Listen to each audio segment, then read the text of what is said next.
Là, nous avons 1 heure pour explorer les nouvelles voies de la démocratie, vaste sujet, qui en plus a trouvé pas mal d'actualité ces derniers jours, du moins en France. Je me présente d'abord, c'est plus poli, donc Isabelle de Gomin, rédactrice en chef de La Croix. Je vais vous présenter le panel, et puis après on va pouvoir commencer le débat. Donc à ma droite, Chloé Morin. Vous avez été conseillère auprès du Premier ministre, M. Ayrault, M. Valls, et puis travaillé à l'Ipsos, à l'Institut Jean Jaurès, et maintenant vous avez une société voilà, de conseil. Monsieur Johanna alors j'ai du mal à prononcer, Virtanen, voilà. Vous êtes maire d'Helsinki, mais vous avez été économiste dans une vie précédente. Toujours économiste.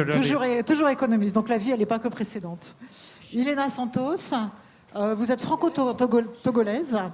Vous vous définissez comme une entrepreneuse civique. Alors, vous nous expliquerez ce que ça veut dire.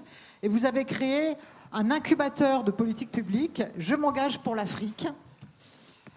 Monsieur Adel Rehmali, donc vous êtes à la fois journaliste, homme politique, rédacteur en chef d'un journal qui s'appelle Al Bawaba, au Caire, spécialiste aussi des mouvements islamistes. Et vous avez aussi beaucoup réfléchi au rapport entre démocratie et religion. Et puis Marie-Lise Léon, donc vous êtes la toute nouvelle responsable de la CFDT. Voilà, vous êtes... on peut dire que vous avez eu des débuts agités quand même à la tête de la CFDT, entre la fin de la réforme des retraites et puis ce qui s'est passé dans les banlieues. Donc vous allez nous expliquer comment vous voyez la place de la démocratie sociale là-dedans. Et puis Vincent Ponce, qui est le modérateur, donc économiste. Vous êtes professeur à Harvard aux États-Unis. Vous êtes aussi le prix du meilleur jeune économiste cette année. Et notamment spécialisé dans tout ce qui est vote, abstention, voilà, la régulation des votes et pourquoi tant d'abstention. Alors c'est vous qui allez introduire ce débat et puis après, nos intervenants vont pouvoir démarrer. Merci beaucoup Isabelle et merci à vous tous de nous avoir rejoints pour cette session sur les nouvelles voies de la démocratie. On a intitulé cette session ainsi parce qu'aujourd'hui la démocratie est dans l'impasse. Historiquement, on se situe à un moment où après 2 siècles et 3 vagues successives où de plus en plus de pays sont devenus des démocraties, la démocratie est en recul. Il suffit pour cela de regarder des pays comme la Turquie, la Hongrie, l'Inde, où les droits de l'opposition sont régulièrement bafoués. Lors de la dernière élection en Turquie, je crois que le candidat opposé à Erdogan a eu 50 fois moins de temps d'antenne que Erdogan lui-même. Et de façon plus générale dans ces pays, les institutions démocratiques sont affaiblies. Mais ce qui est encore plus préoccupant, c'est que quand on regarde les démocraties les plus anciennes et dont on pensait qu'elles étaient les plus solides, comme la France et les États-Unis, on constate aussi un certain nombre de failles. On connaît ces failles, c'est la baisse de la participation électorale, la défiance croissante envers les élus, la montée du vote populiste et la multiplication des mouvements sociaux. Alors le sujet, évidemment, n'est pas seulement politique, parce que quand la démocratie va mal, c'est toute l'activité et la croissance qui sont menacées.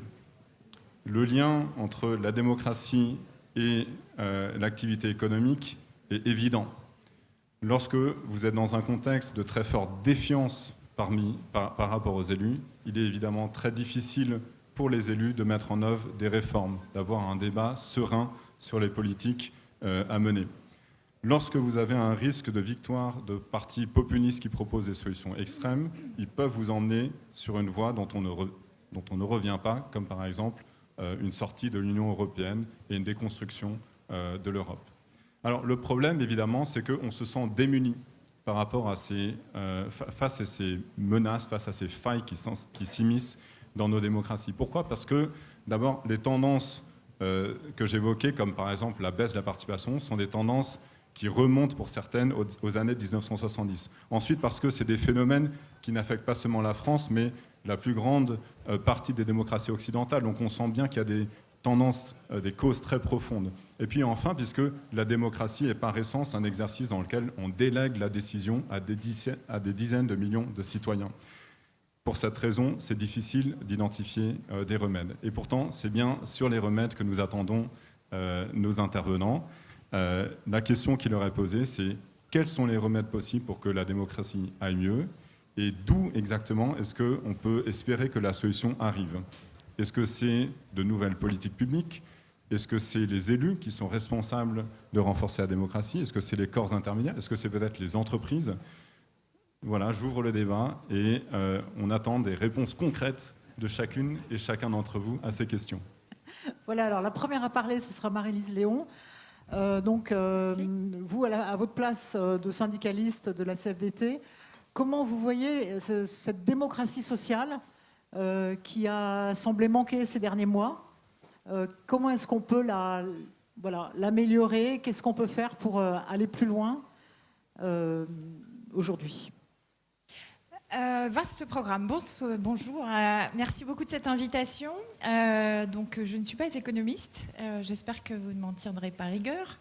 Mais je pense que c'est aussi parce qu'on peut avoir une pluralité de regards que ça peut. Je pense que c'est une des bonnes façons de prendre le problème et de trouver des réponses plurielles. Et moi, ce que j'aime bien dans le titre, c'est les nouvelles voies de la démocratie. Je ne pense pas qu'il y a il n'y a pas de remède miracle. Je pense que c'est un ensemble de solutions sur lesquelles il faut réfléchir collectivement.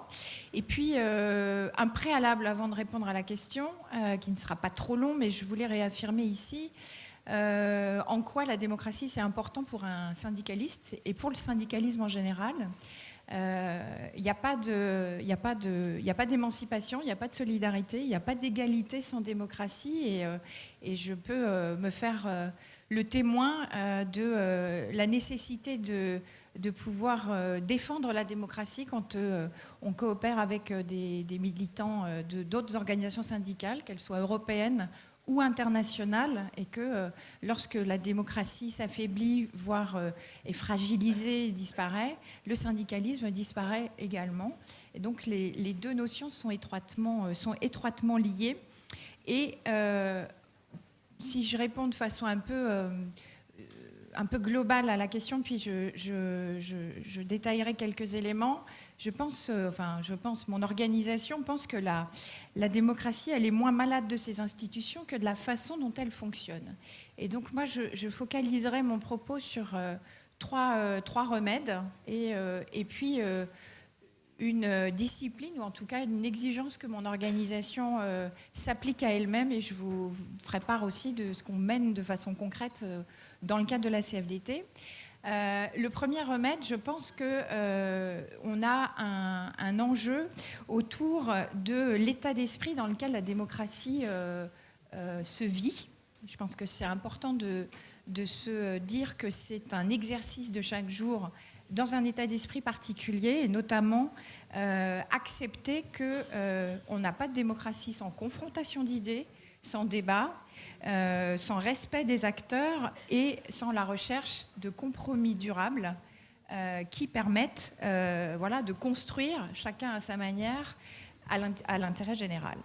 Et quand je parle de cet état d'esprit, c'est considérer que, bien entendu, par exemple, le suffrage universel ne vaut pas légitimité absolue, et qu'il y a besoin, bien entendu, d'un rôle, et de conférer une légitimité aux décisions qui peuvent être prises par le politique.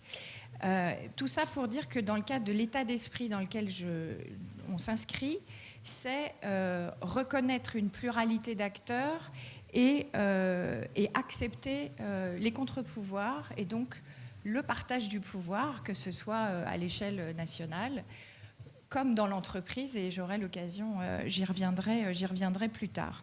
Et puis, je pense que au-delà de cette éthique du pouvoir, il n'existe pas une démocratie, il existe des démocraties, et donc il existe des acteurs pluriels, qu'ils soient à l'œuvre pour faire vivre la démocratie citoyenne, la démocratie représentative, la démocratie politique, la démocratie sociale. Et je pense qu'aujourd'hui, chacun a sa place et chacun a son rôle, son utilité, mais qu'il faut penser peut-être un peu différemment les articulations entre l'ensemble de ces de ces démocraties. Et notamment, je pense que, et je vais y revenir, mais je pense que, il y a besoin, bien entendu, d'un rôle, et de cette exigence de la démocratie. Et je pense que, dans le cadre de la CFDT, on a un enjeu autour de l'état d'esprit dans lequel la démocratie se vit. Et notamment, je pense qu'on a un enjeu autour de l'état d'esprit dans lequel la démocratie se vit. Et notamment, au regard, enfin, prendre en compte réellement, je pense qu'on,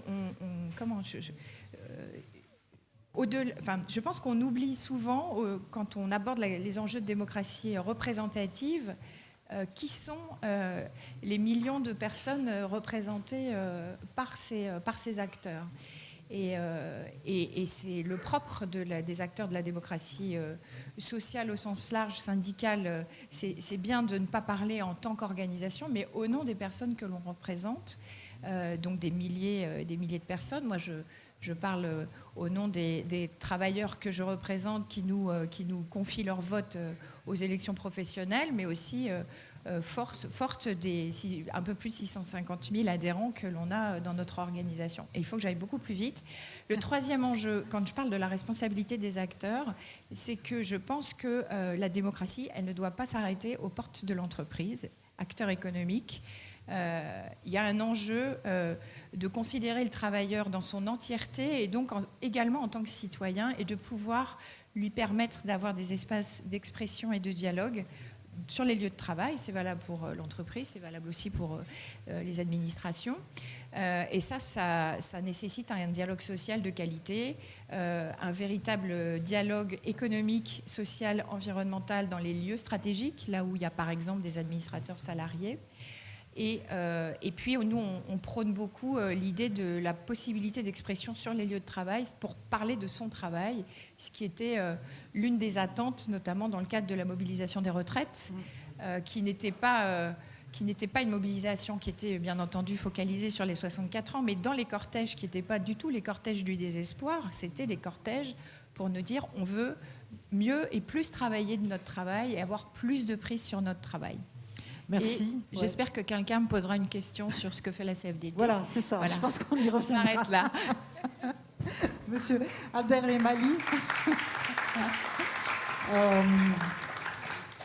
Monsieur Ali, je crois que vous avez, vous, une expérience de lutte pour la démocratie et les droits de l'homme dans un pays où ce n'est pas toujours évident. Vous avez beaucoup défendu les minorités religieuses. Alors voilà, la démocratie vue d'Égypte, quelle solution ?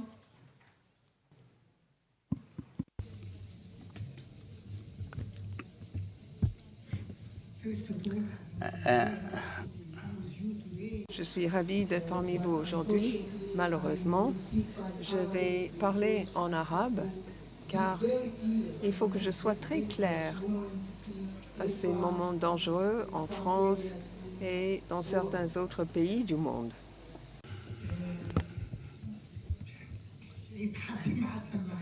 Personne ne porte des écouteurs. J'espère que vous allez pouvoir m'écouter et m'entendre. Je peux venir.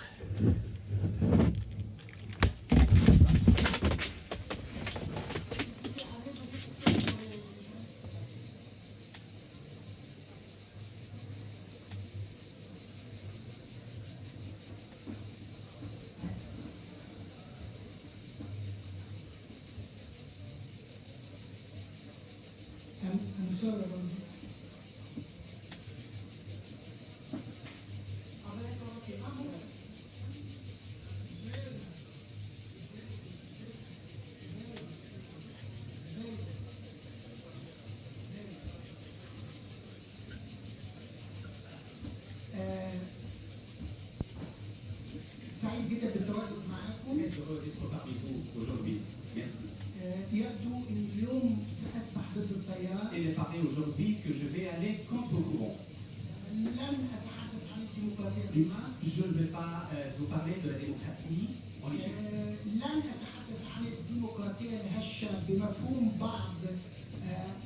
Je ne vais pas vous parler de la démocratie fragile. La démocratie fragile, à mon sens, à mon opinion, je parle là de l'expérience qui date de plus de 40 ans. 40 ans d'expérience dans le domaine de l'étude des mouvements terroristes, des mouvements islamistes. Notamment qu'on a vu que certaines sociétés démocratiques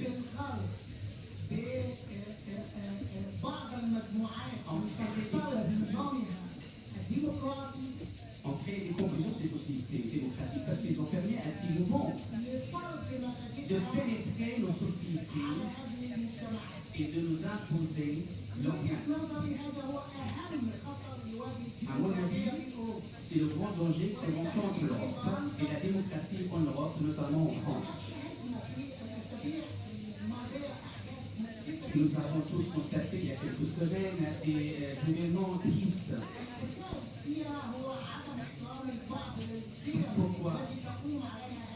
Pourquoi? Parce qu'il y avait un non-respect des valeurs et des principes sur lesquels est fondée la démocratie de vos pays.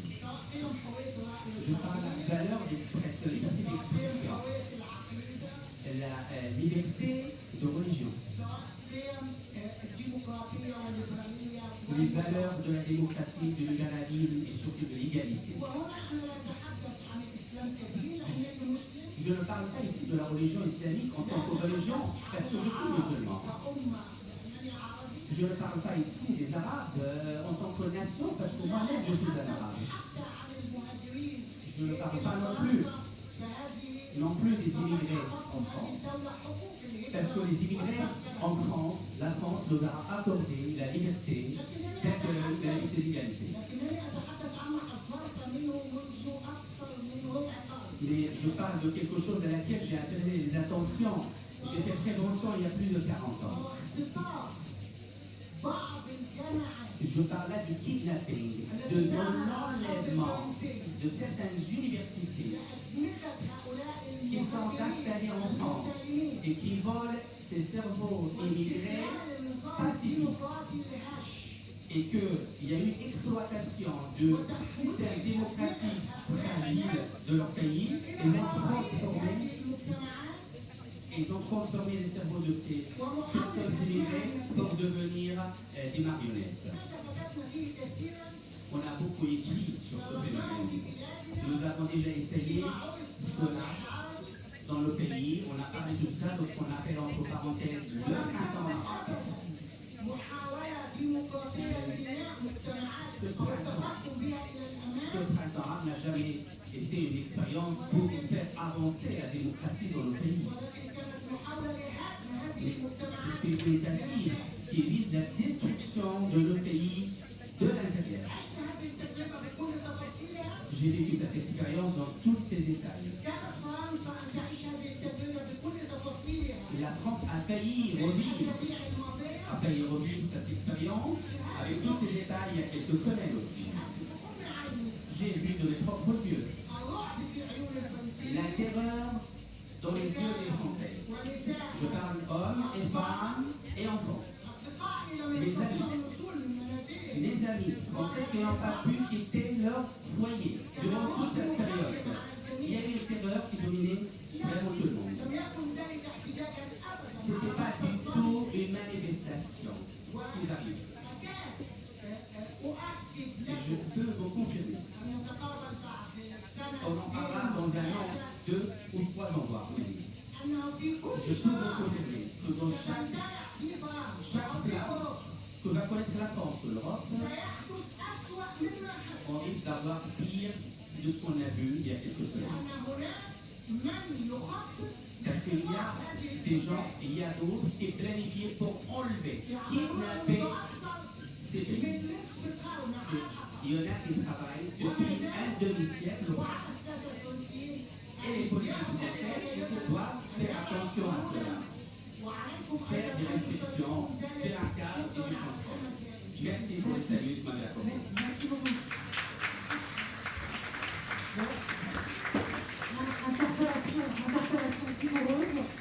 Alors, Eliana Santos, vous êtes franco-togolaise, vous croyez à la démocratie, vous croyez à la prise de participation des citoyens, et notamment des jeunes Africains, vous êtes plutôt positive.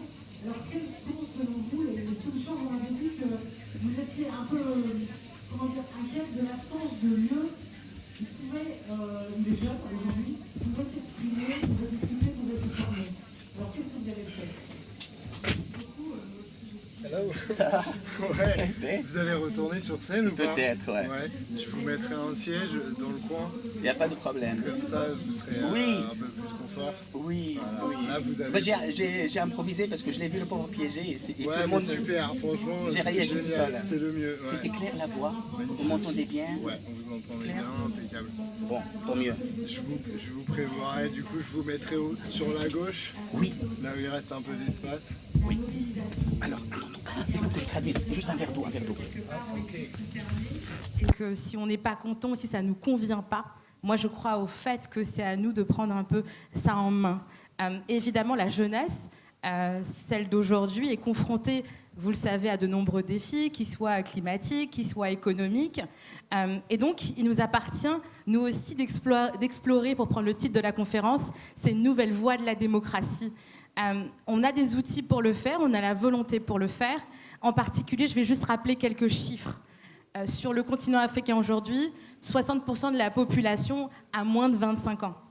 D'ici 30 ans, 2050 à peu près, 35% des jeunes dans le monde seront africains. Et donc évidemment se pose la question de comment on fait pour créer cet espace démocratique en Afrique, mais aussi dans le monde. Juste quelques petits constats rapides. Moi, il y a 3 choses qui m'ont donné envie de m'engager. La première chose, c'était le lien distendu entre les institutions et les citoyens. La deuxième chose qui m'a donné vraiment envie de m'engager, c'est le fait de voir autour de moi qu'il y avait une énergie, une envie de faire, et que du coup, comment on fait pour transformer cette énergie-là en action concrète. On m'a demandé des remèdes, des solutions concrètes, et je vais y arriver. Moi, j'en vois 3 aujourd'hui. Premièrement, je crois à l'entrepreneuriat civique. Vous m'avez posé la question tout à l'heure et je vais répondre. Moi, je pense qu'il faut, en particulier sur le continent africain, miser sur sa jeunesse. Il y a des pays qui le font aujourd'hui, notamment la Côte d'Ivoire, qui font le choix de miser sur la jeunesse à travers l'emploi, à travers la formation. Et je pense que c'est vraiment quelque chose de très important aujourd'hui pour permettre à chaque jeune de prendre la parole dans le débat public et de pouvoir l'incarner. Et ça, c'est vraiment, pour moi, le premier point, c'est comme je disais, voilà, miser sur cette jeunesse à fond. Le deuxième point qui, moi, me tient à cœur, c'est comment on mise sur comment réinventer la démocratie.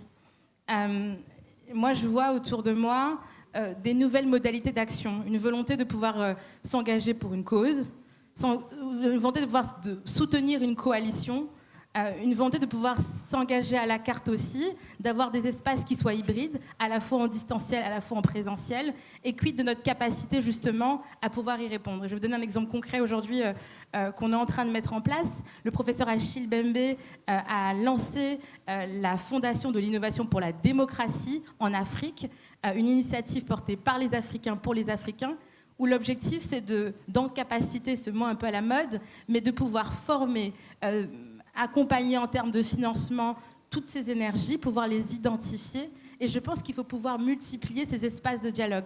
Nous, côté français, ceux qui se considèrent comme des binationaux, comme la diaspora, ont aussi un rôle à jouer, évidemment, pour accompagner et aussi apprendre des bonnes pratiques qui se passent sur le continent. Et puis la dernière chose qui, pour moi, est un remède, en tout cas, il faut y travailler, c'est les nouvelles technologies.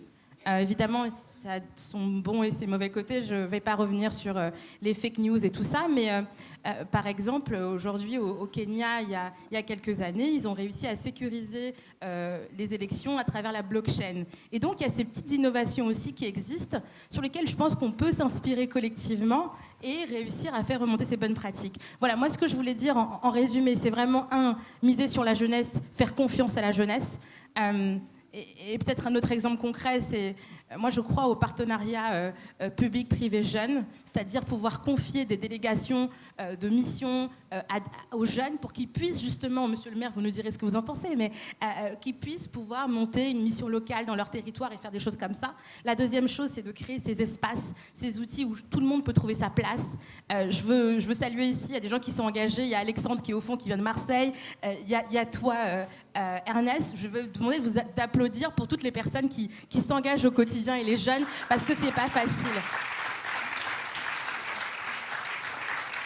Et voilà, merci beaucoup. Merci beaucoup. Joan, donc, comme maire, vous m'avez dit tout à l'heure que c'était compliqué pour nos vieilles démocraties de conserver l'État-providence dans un contexte de mondialisation, de circulation des populations et de migration. Alors ça veut dire que la démocratie est aujourd'hui très menacée dans cette Europe-là? Je ne dirais pas très menacé, mais il est vrai qu'il y a une crise. Pendant très longtemps, les économistes un peu technocrates comme moi, par exemple, pensaient que le système nordique européen, avec un fort économie de marché, combiné avec un État-providence, taxation, fiscalité, services publics, ça va suffire, c'est une bonne solution parce que ça adoucit le capitalisme, mais ça quand même, ça nous rend toute la prospérité que l'économie de marché peut créer. Mais nous avons vu que du point de vue démocratique et politique, c'est peut-être pas suffisant. Et je crois que beaucoup des problèmes actuels on peut les tracer on peut les tracer aux défis démographiques, en fait, parce que les États-providence nordiques et européens ont été conçus en une époque où on n'avait jamais besoin de penser à la démographie. Le marché, la force de travail croissait toutes les années. On pouvait toujours créer de nouveaux services, de nouveaux transferts, nouveaux avantages.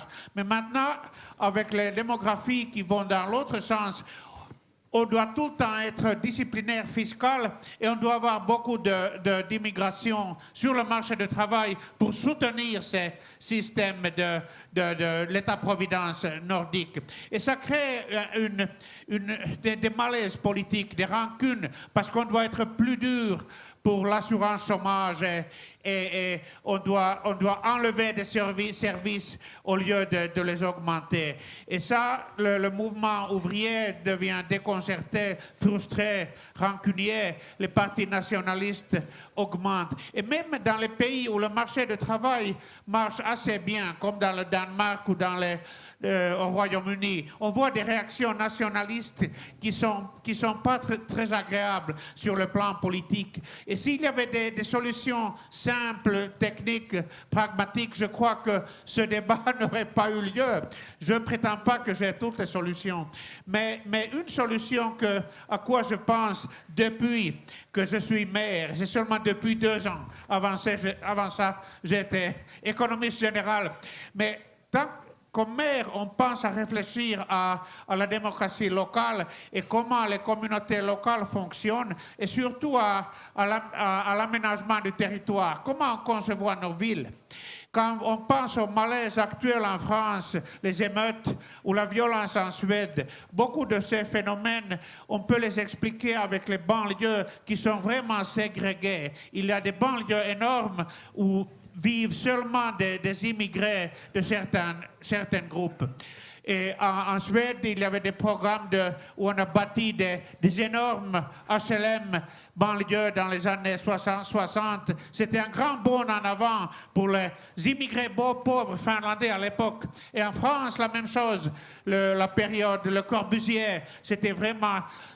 Techniquement, c'était un progrès. Mais quand on pense où on a abouti à des banlieues très ségrégées. Donc, ce sont des conséquences qu'on n'avait pas voulu, qu'on n'avait pas anticipées. Et une solution modeste, et une leçon modeste que nous voulons dans notre ville à Helsinki toujours souligner, c'est que essayons de créer des mélanges au lieu de banlieues qui sont ségrégées. On essaie de mélanger tous des pauvres, des riches. La façon dont nous planifions notre ville, on essaie d'avoir des immeubles où tout le monde est propriétaire, avec tout près des immeubles ou même dans le même immeuble des locataires, même des locataires qui sont subsidiés par la ville ou par l'État. On veut à tout prix éviter que la ville soit ségrégée. Et bien sûr, c'est pas facile parce que les gens dans les sociétés ouvertes, ils peuvent se mouvoir selon leurs vœux. On peut pas être dictatorial, mais on peut quand même,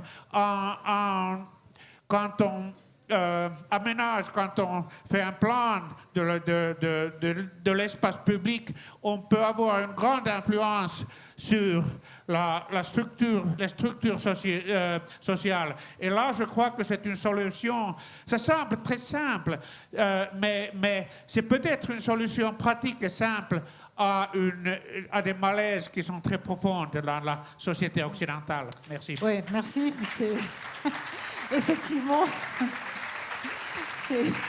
c'est pas qu'en Finlande, effectivement, c'est aussi en France. Et merci pour cet appel. C'est simple, mais c'est compliqué. Voilà. Chloé, donc on a beaucoup parlé là plutôt des acteurs de la démocratie, des gens, des habitants. Et votre dernier livre, vous parlez, vous, des politiques, en disant qu'il faut aussi les aider, parce que finalement, ils sont aujourd'hui menacés, malades. Ça devient une fonction, finalement, que plus personne ne veut exercer. On manque de vocation, alors qu'est-ce qu'on pourrait faire ? Oui, je pense qu'on ne peut pas parler de démocratie sans parler de ceux qui la font vivre. Et ceux qui la font vivre, c'est évidemment les citoyens, mais ce sont aussi les élus. En France, on a des milliers d'élus qui sont d'abord des citoyens. Mais on sait que l'image des politiques est extrêmement dégradée dans ce pays. Et ce que l'on observe de plus en plus, c'est que les conditions d'exercice des fonctions politiques sont en train de se dégrader. En fait, être élu aujourd'hui, surtout élu local, c'est d'abord être mal indemnisé pour le temps que l'on passe à s'occuper des autres. C'est aussi être soumis à une forme de tyrannie de la transparence, c'est-à-dire vous devez rendre des comptes à vos concitoyens, y compris sur ce qui relève de votre vie privée, de vos enfants, de votre compagne ou votre compagnon. C'est aussi des gens qui sont quotidiennement insultés, et certains font l'objet de violences. On l'a vu récemment avec le maire de La Île-et-Rose, et ce genre de comportement et de violence se multiplie. Chaque élu reçoit quasi quotidiennement des insultes. Et pourtant, ce sont des gens qui travaillent beaucoup et surtout dont on a besoin pour prendre des décisions. Et on a besoin que cette fonction-là reste attractive, non seulement pour avoir des gens compétents, mais aussi des gens qui viennent de l'ensemble de la société et ont une diversité de parcours qui leur permettent d'être vraiment connectés et représentatifs de ce qu'est la société. Et donc, il va falloir à un moment donné se poser la question de l'attractivité de la fonction d'élu. Et pour ça, évidemment, il y a des choses qui sont extrêmement vertueuses qui ont été mises en place. Par exemple, depuis 10 ans, il y a eu des lois pour promouvoir la transparence de la vie publique. Et donc, la Haute Autorité de la vie publique permet de vérifier l'emploi de l'argent public par les députés, par exemple, ce qui n'était absolument pas le cas il y a encore 10 ans. Donc il y a des progrès qui ont été faits, mais il y a eu aussi des excès dans cette décennie qui s'est écoulée. Et à mon avis, il faut réfléchir à la rémunération des élus locaux. Si vous regardez l'échelle des rémunérations des maires de communes même de 1000 à 50 000 habitants, les rémunérations ne sont pas du tout ce qu'elles sont dans le privé pour des temps de travail équivalents.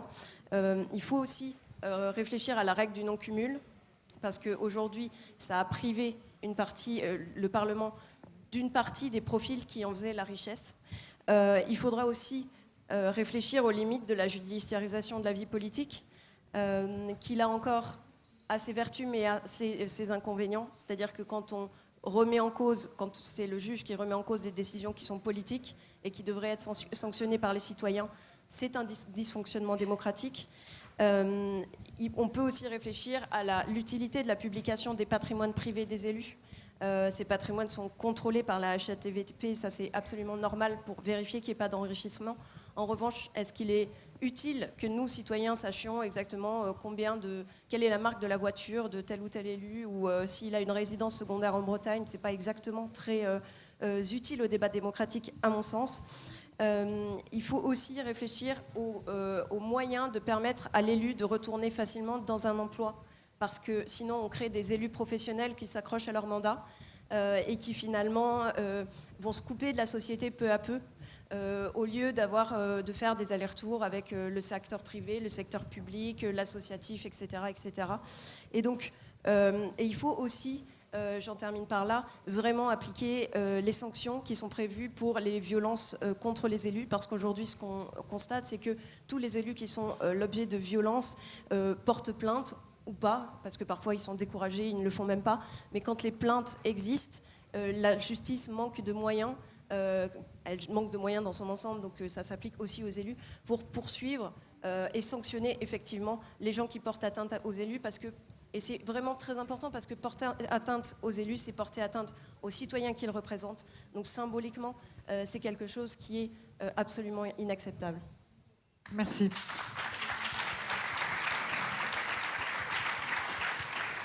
Alors, il y a peut-être deux choses sur lesquelles on pourrait rebondir avant de donner la parole au public. D'abord, c'est cette histoire d'État-providence que je trouve intéressante. Est-ce que, Marie-Lise Léon, vous avez le sentiment qu'aujourd'hui, nos démocraties, qui sont effectivement depuis 1945, en France, c'est le fameux pacte du Conseil national de la résistance qui a créé la sécurité sociale et puis toute cette État-providence, est-ce que vous avez le sentiment que c'est menacé par la mondialisation et par les nouvelles formes peut-être de discussion et les migrations? Non. Je vais faire rapide. Non. Je pense que, je pense qu'il y a des tensions aujourd'hui géopolitiques et des projets de société, des visions et des cultures différentes qui font que des visions du monde qui s'affrontent et que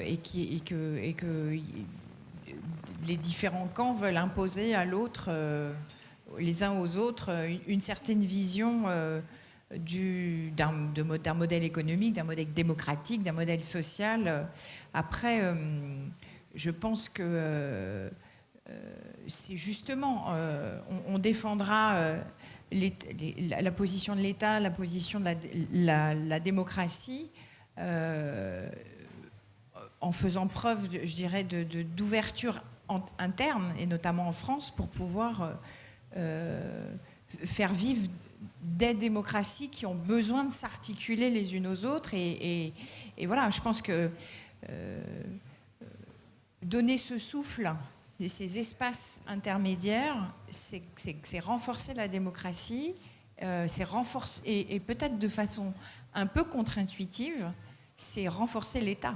C'est renforcer l'État. Et quand j'entends parler des émeutes et du besoin on a besoin d'espace et de renforcement de cohésion sociale, et cette cohésion sociale, elle repose très, je dirais pas majoritairement, mais de façon importante sur les acteurs sociaux, les acteurs de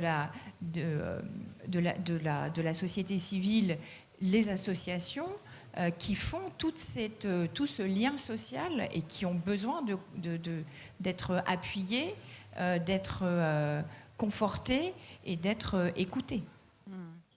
Johannes, vous vouliez parler? Oui, je crois que historiquement, il est plutôt vrai que l'État-providence, au moins nordique, a été créé par la mondialisation.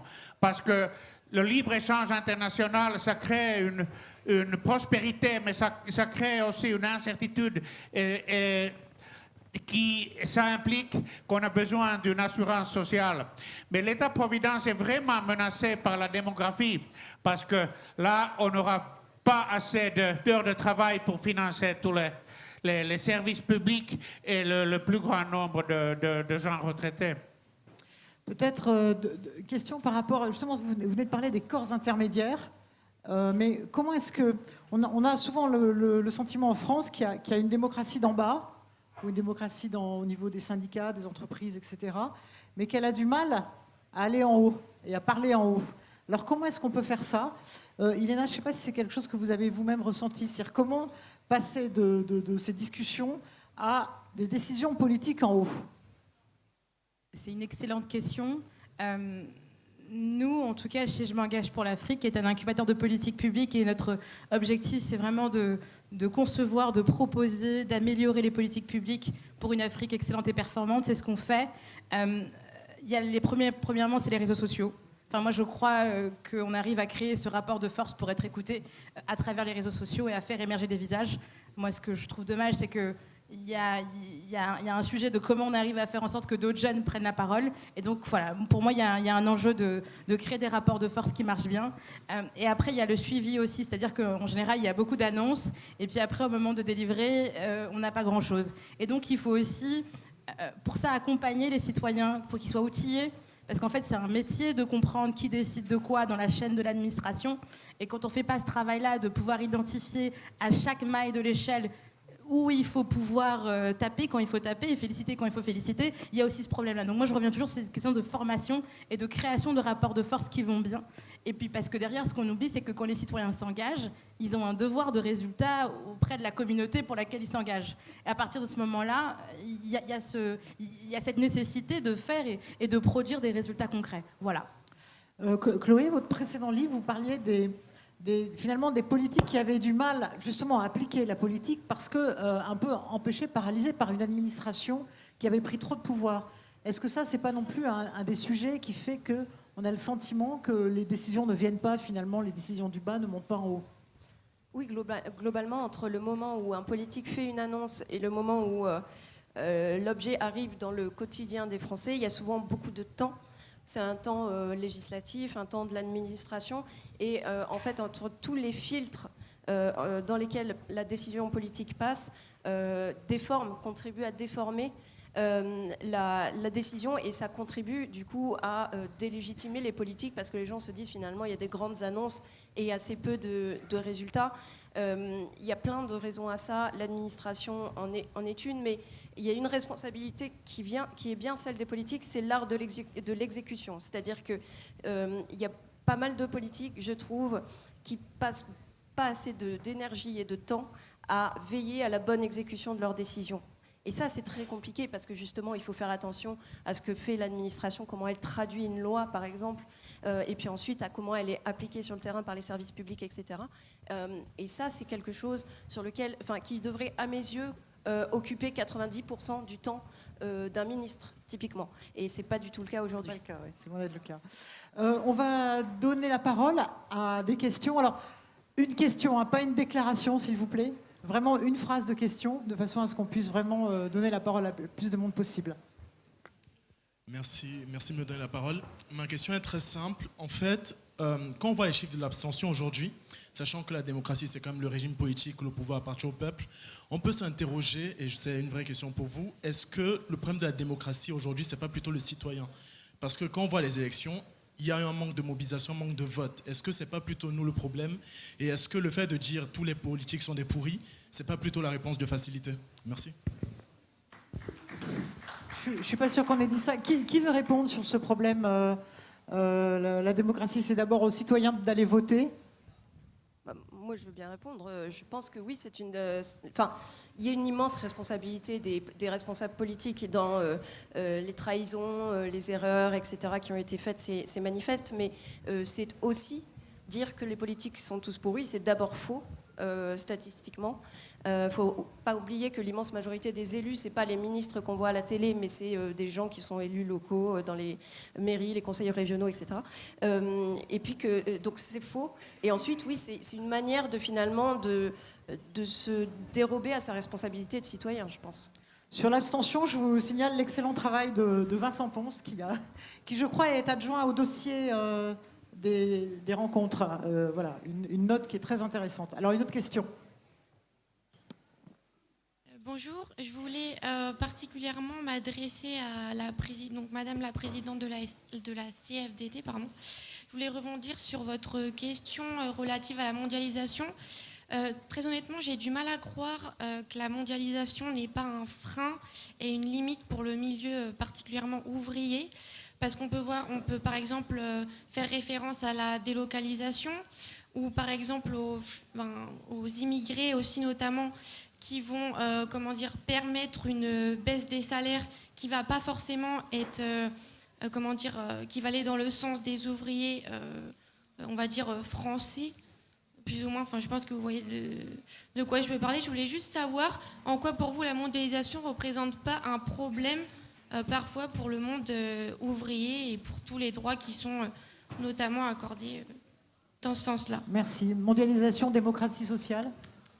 Alors, je pense que la mondialisation a pu apporter du progrès dans beaucoup de pays et notamment de faire bénéficier des populations d'un certain nombre d'avancées, y compris sociales.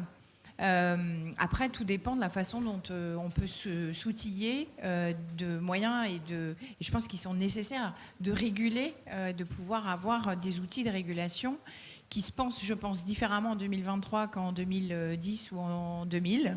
La mondialisation, elle a de multiples et de nouveaux visages aussi. Et c'est vrai que c'est un des enjeux du syndicalisme international, clairement. Après, c'est un des enjeux. Le premier enjeu du syndicalisme international, c'est la lutte contre le travail dissimulé. On a des enjeux, quand on prend une échelle internationale, quand on est syndicaliste, on est tenu aussi de regarder la réalité de certains pays dans lesquels des choses sont vécues de façon extrêmement différente, où on est, nous, impliqués dans des actions de solidarité, de financement, par exemple, de syndicalistes qui risquent la peine de mort parce qu'ils sont syndicalistes dans certains pays. Donc voilà. Et c'est vrai que cette question de la mondialisation, elle se discute à l'aune de quelle régulation on peut mettre en place et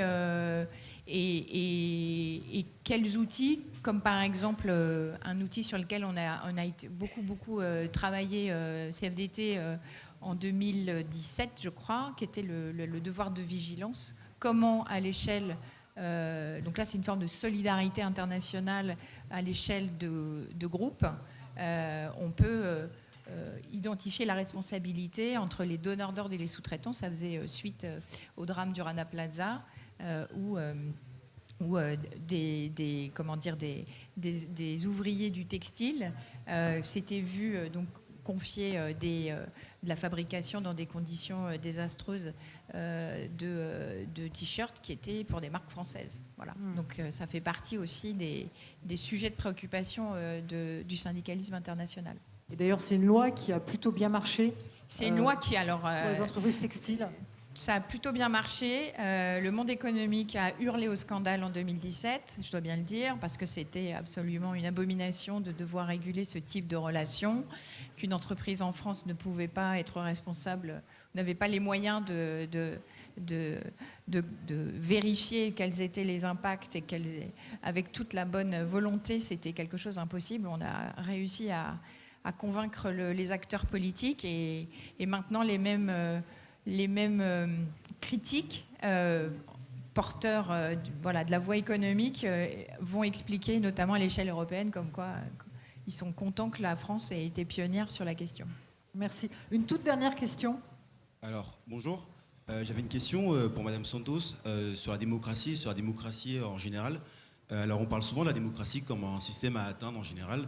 Et moi, ce que je me demande, c'est est-ce qu'on n'a pas une forme d'idéalisation de la démocratie? Est-ce que la démocratie est censée être absolument partout? Par exemple, on voit aujourd'hui, je ne sais pas, par exemple au Mali, qu'on a un rejet de la démocratie qui est dû, parce qu'on peut peut-être l'expliquer, parce que la démocratie, c'est une valeur qui est fortement européanisée et ethnocentrée. Est-ce qu'aujourd'hui, c'est vraiment un objectif qu'on doit avoir, d'imposer la démocratie partout? Est-ce que ça ne peut pas être même une forme de conflit, comme on l'a vu aujourd'hui au Sénégal ou ailleurs? Est-ce que vous pensez qu'on n'a pas, en somme, une utilisation de la démocratie? C'est une très bonne question. Je pense d'ailleurs qu'il faudrait faire une table ronde l'année prochaine là-dessus, parce que c'est un vrai sujet. De juste 2 minutes. Compliqué de répondre en 1 minute top chrono. Moi, je ne fais pas partie de ceux qui pensent qu'il faut exporter des modèles et qu'il y a un bon et un mauvais modèle. Pour moi, la démocratie, je l'ai dit au début de mon propos, c'est responsabilité et mobilisation.